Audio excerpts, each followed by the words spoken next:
My name is John Tukums. I'm the founder of DeepSubconcious.ai, and what I'd like to do to start off today is just thank Google, our host tonight, TechWaterloo Region, and also distinguished guests here tonight.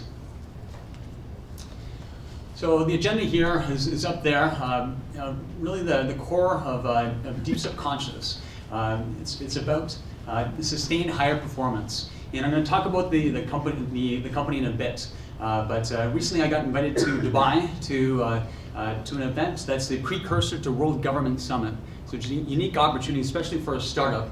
But there's a serious undertone related to the summit, of course. So the elephant inside the room that no one is talking about today is, what is AI going to be learning from? And when you think about AI today, AI is in its infancy. But what is it going to be learning from? Think about what's on the web today. And that content, the negative kind of trajectory in terms of media that's out there, that's what AI is ultimately going to be learning from. So when you think about that, we have a responsibility for what we put out there onto the web, because that is going to form the foundational layer of what artificial intelligence is going to learn from. And it's astounding, 90% of the world's information, the data, has been created in the last 2 years. And just pause for a second and think about what's been out there. That is the basis.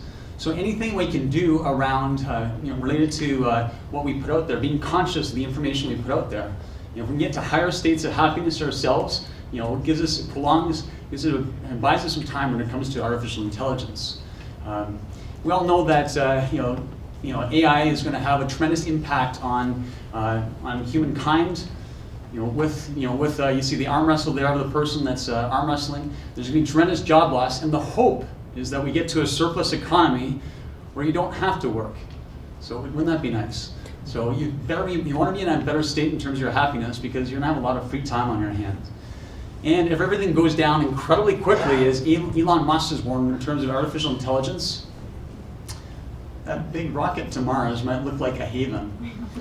So with that in mind, you also probably want to be happy because you're going to have a long, long trip to Mars.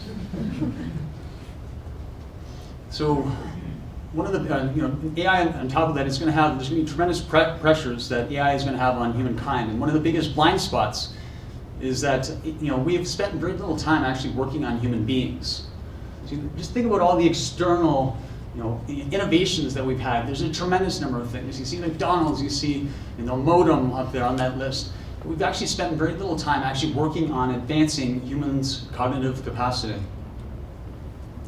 So this leads a little bit into DeepSubconcious.ai. The core of what we do is we're part proprietary content, part software platform, and we're supported by artificial intelligence. We sell to businesses, it's offered to their employees. So there's 3 phases, 3 core programs: Titan Happiness, Titan Healthiness, and Titan Higher Performance. And the core, Titan Happiness, which is where we're focusing right now, is ultimately about getting down to people's deeper thoughts incredibly rapidly and releasing those thoughts, transforming those thoughts. After that, we move people into Titan Healthiness, which is nutrients, nutrition, relationships. You can't be eating pop and chips and expect to get to sustained high performance. And after that, we move people into the top 5% mindset, which is the Elon Musk of the world, the Richard Branson of the world. We all have a level playing field in terms of 24 hours a day, 7 days in a week. But ultimately, there's a massive differential in terms of results over time, with these individuals. So, and in terms of the general market space, there's a tremendous amount of focus on high performance. It's the bright lights, it's the over-the-top speakers. You go to seminars, you pay $500, $1,000 to it. I probably have attended. I've attended a couple myself. You get the beautiful glossy book. You do some doodles in it. Then where does it go afterwards? It usually goes into a drawer, goes onto a shelf. So there's a tremendous amount of money that's being spent there. But really, when people go into these seminars, they come up with the same baggage they've been carrying into the workplace. So there's a lot of money wasted to it as well. In terms of the health layer of the market, there's a tremendous number of books out there. There's a flavor of the month. It's usually by the same authors. And you might know people that actually have 50, 100 books on similar type subjects that are out there. When all you really need at the end of the day is one good book for that knowledge. So the core of what we do is, we give credit to everybody on the market that's advancing well-being and health. We tackle the problem very differently. As I mentioned earlier, the core of what we do is with Titan Happiness, is getting down to people's deeper thoughts rapidly. 15 activity days to actually identify and transform those thoughts. And once a person gets there, they release energy and performance inside them. So it's a tremendous, they're freeing up headspace, they're freeing up energy, which they can put towards other uses. On top of that, one of the other differentiating factors of the platform is that it's not only about the acquisition of knowledge, it's about the acquisition and application of knowledge right away. And each activity that we have on the platform is high impact. So the second day, the third day, the fourth day you're into it, you're already seeing the results. So you don't have that traditional drop off. So we don't have that lateral learning. It's all about high impact to the individual.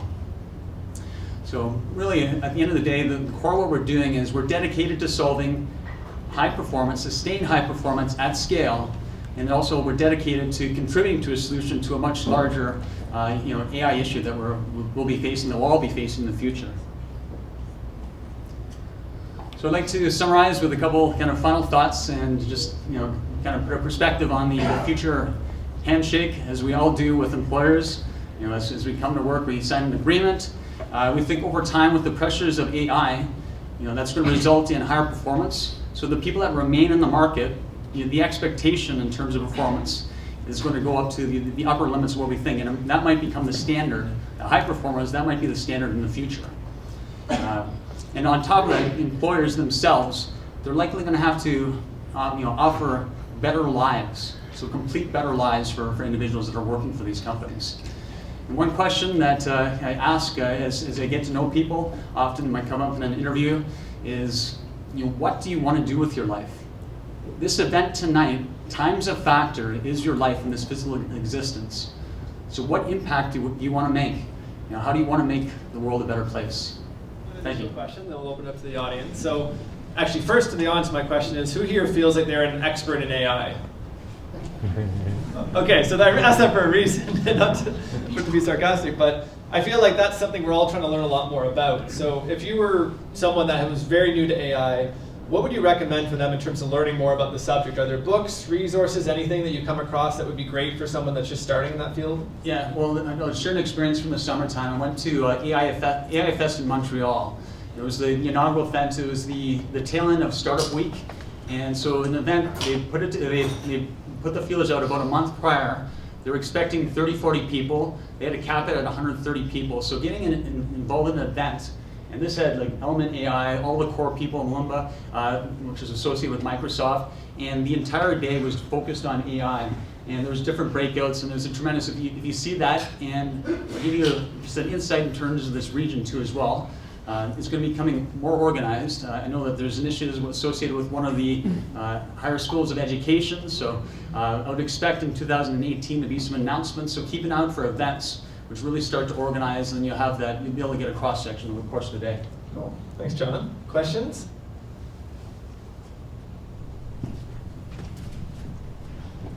So I'm curious, what do you think of like Microsoft's take, and I guess what the internet and how it taints sort of AI, and if us intervening is even letting it AI be AI, or if that's so your comment is on Tate? Microsoft Tate. Tate, okay.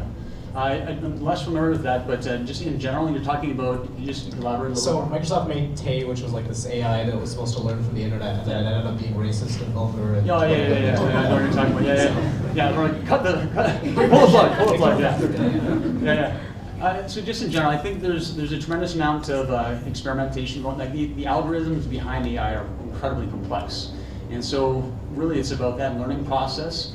And so it might have been viewed as an entire disaster, from the outside. From internally, they may have learned very quickly about, okay, we have to tailor this, and that's where AI is such in its infancy, and that's what I learned in Montreal as I'm meeting all these core people, and that's when you hear about Jeffrey Hinton, all these, but it's it's a lot of experimentation right now, but there's going to be an advancement so rapidly that we just can't even fathom at this stage, because not only is it about the technologies, but it's the dollars that are going into it now. And Montreal was saying, we're sitting on a gold mine right now, and what are we going to do with it? So, and I think we're going to see a lot more emerging in this city as well. Okay. Other questions? Oh. John, you talked about the significant investment globally that's gone into AI development, and hinted that the same level of development really hasn't gone into human AI. when do we have to start that journey, and are there other platforms like yours that help to facilitate that? Yeah, there's definitely a tremendous number of platforms out there. We take a very different approach. A lot of the other platforms out there, they're looking back 200 years, seeing how things were done previously. It's a very unique circumstances, just for my own, if I could digress for 30 seconds here, I'll share a very personal story. At age 8, I had two parents that were fighting for divorce. My dad was an alcoholic. And so when you hear me talk about it, my voice doesn't drop down. It's actually viewed as a huge asset now.